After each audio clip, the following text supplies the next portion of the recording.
One Valley School District created an aggressive campaign to get students and staff vaccinated. We'll take a look at how well it worked coming up. Plus, the Senate Finance Committee holds a confirmation hearing on Tucson Police Chief Chris Magnus' nomination to be the head of U.S. Customs and Border Protection. And later on Break It Down, how we can better support women and mothers who participate in sports and help them reach their full potential. Cronkite News starts now.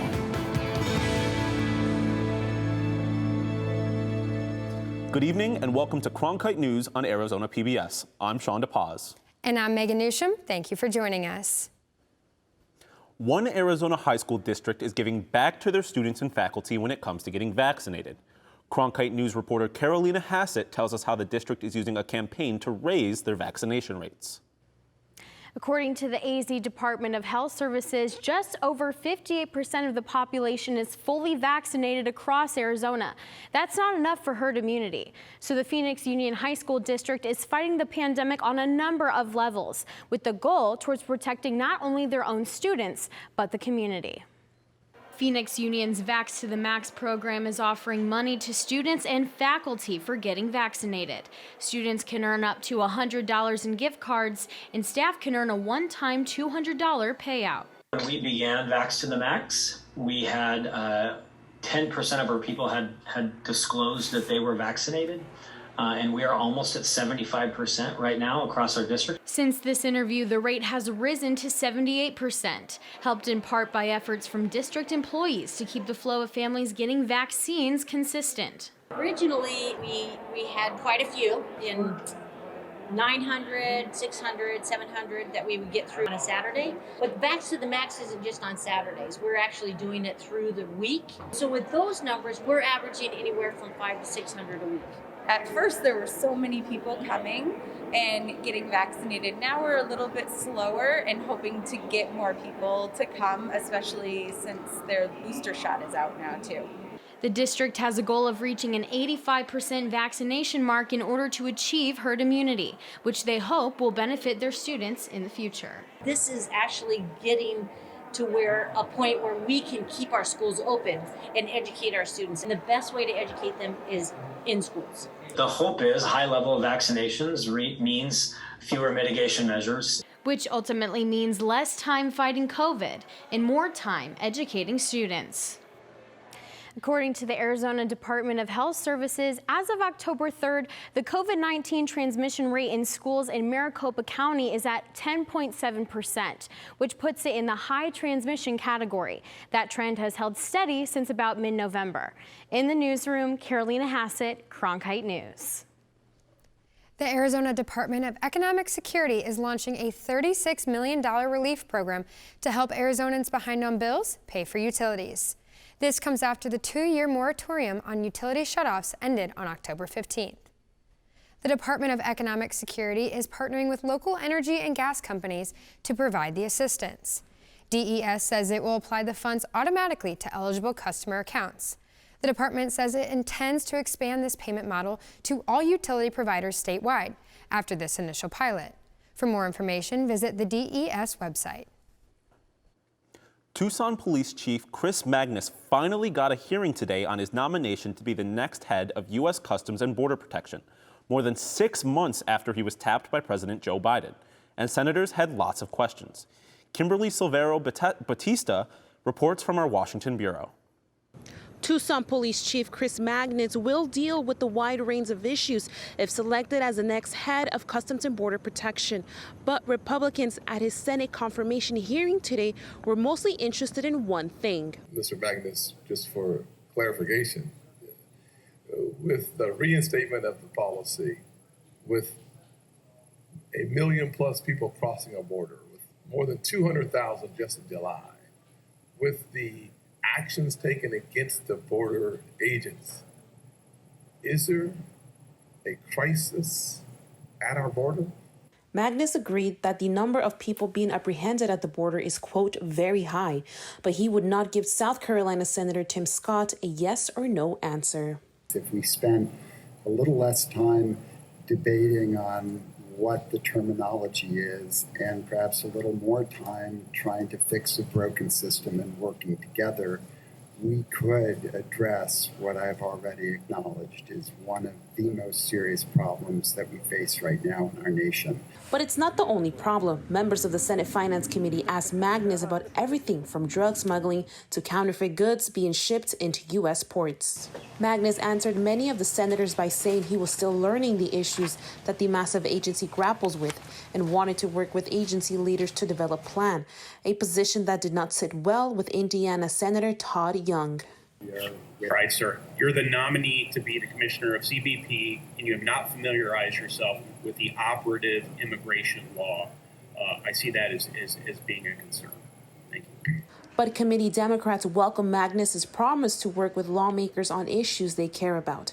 Arizona Senators Mark Kelly and Kristen Sinema both endorsed him at the hearing, saying Magnus has the ability to lead CBP and secure our borders. Washington has failed Arizonans on this issue for decades, and it's eroded trust in the system. That's why we welcome the nomination of Chief Magnus A. Tucsonen, and longtime law enforcement leader, to head Customs and Border Protection. Because we need a smart approach at the border that is humane, orderly, and secure. It's been 6 months since Magnus was nominated before he got his hearing today. Committee Chairman Ron Wyden did not set a date for a vote on his nomination, but said he wants to move as quickly as possible. In Washington, Kimberly Silverio Bautista, Cronkite News. If approved, Magnus would go from a police force of about 1,000 employees to an agency with more than 60,000 workers. Despite the sometimes tough questioning, analysts told Cronkite News they expect the committee to okay the nomination.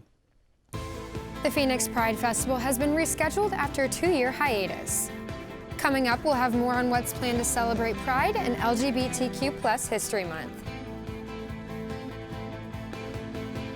Plus, NASA astronaut Jessica MEIR speaks to young women about the opportunities in the transportation industry by connecting classroom learning to real-world careers. Passport is adding new shows and doubling the number of episodes for you to stream. For the first time ever, our most popular programs have been selected just for you. But there's so much more. Whether you like to travel, wow, feast, and calories don't count. Look back. That is me. Discover. And you know the whole story. There's something for everyone. Let's get to it right away. Stream on any device with Passport on the PBS Video app. I was so excited when I learned that I was going to be the next moderator of Washington Week.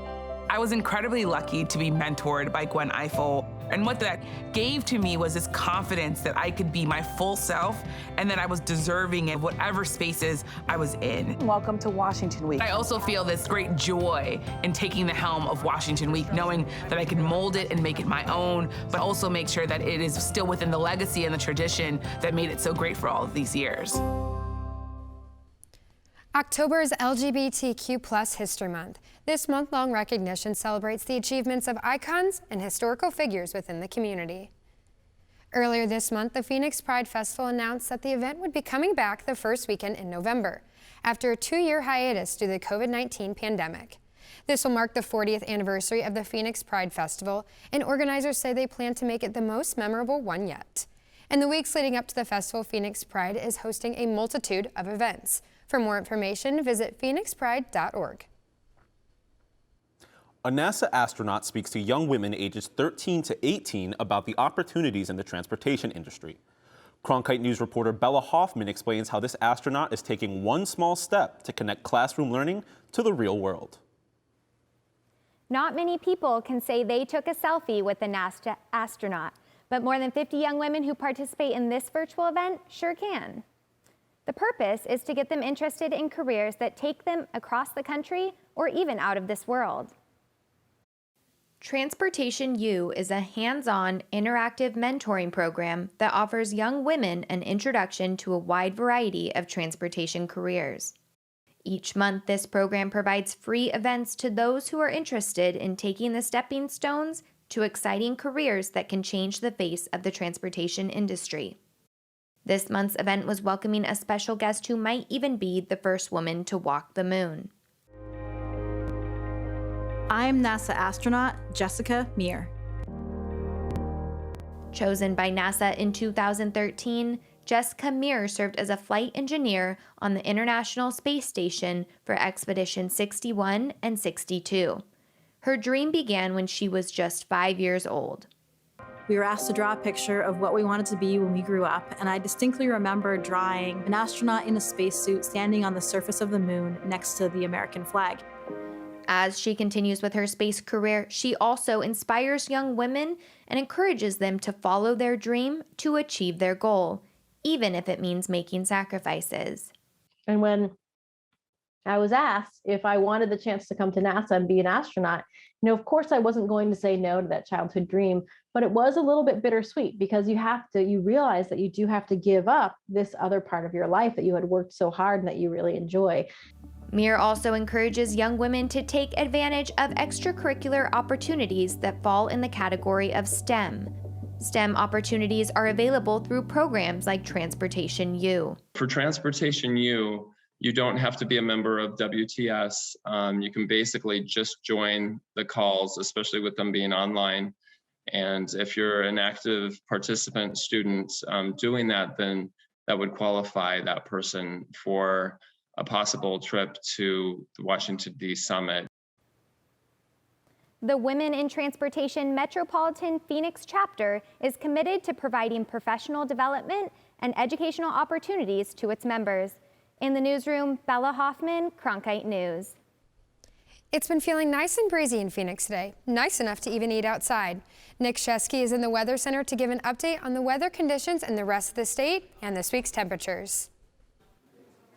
Some cooler temperatures all across the U.S. and here in Arizona. If we look up north, we have some really chilly temperatures. 59 up in Minnesota, below 50 in Rapid City, 47 degrees, and a nice 60 up in the Pacific Northwest in Seattle.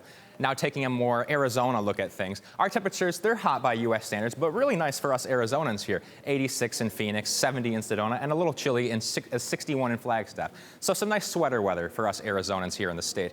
Now looking at our evening planner for tonight, it's about 77 degrees right now, and it's going to cool down pretty comfortably to about 69 degrees come 10 p.m. for a pretty comfortable, clear night. Now looking at our 8-day forecast, look at that, 88 degrees for our next 8 days as our average high temperature. Remember when we were talking about an average high temperature over 100?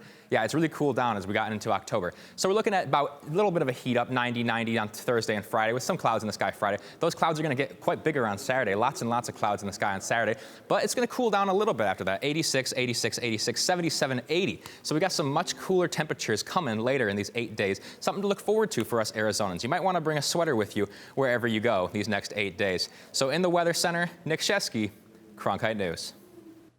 I'm Cam Dyer. Coming up after the break, I'll have your Cronkite Sports Report. Mercury players are finally speaking up after a dramatic exit in Chicago, where they lost their chance at their 4th WNBA championship.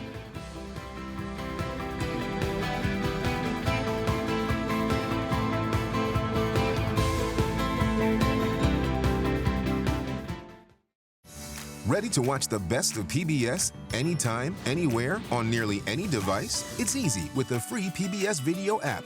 Simply download the PBS Video app on your mobile or streaming device. Now you can watch the latest PBS episodes or catch up on the shows you missed. Discover new favorites from PBS and local content from your PBS station.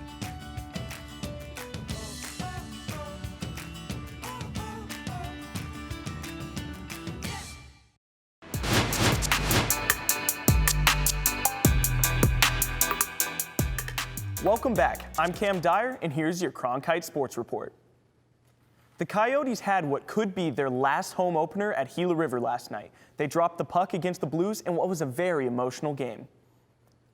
The Yotes started hot, scoring the first goal of the game, but that lead would be short-lived as the Blues quickly tied it up. Then, halfway into the second period, the Blues got on a roll, scoring 5 goals in the second period. First-year coach Andre Tourigny says emotions could have been what got in the way. When they scored a second goal right away after, we got, I don't know if it's emotional or got out of our game, and we had this 4 or 5 shifts in a row where we were not there mentally.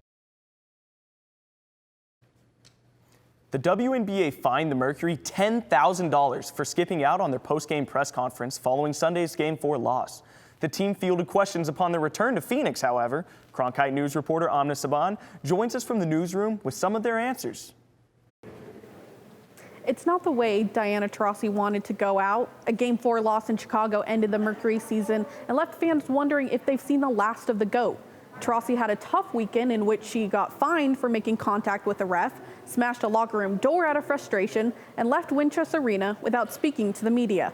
The magic slipped away from our hands pretty quickly, and reality hit, and we were a pretty devastated team. Taurasi and her teammates were back in Phoenix Monday, answering questions as to why they skipped out on the post-game press conference.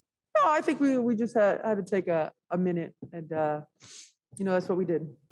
At 39, Taurasi may have played her last game for the Mercury, but the three-time WNBA champion said she will take the next 8 months to figure out if she would return for another season. That's a decision that only she can make, and there's no pressure from me. Obviously, if she asks for my opinion, I'll give it to her. I think she's got another year in her, definitely. It's the way that she performed this year. And she has the blueprint and really, gave me the blueprint of what it takes to get there.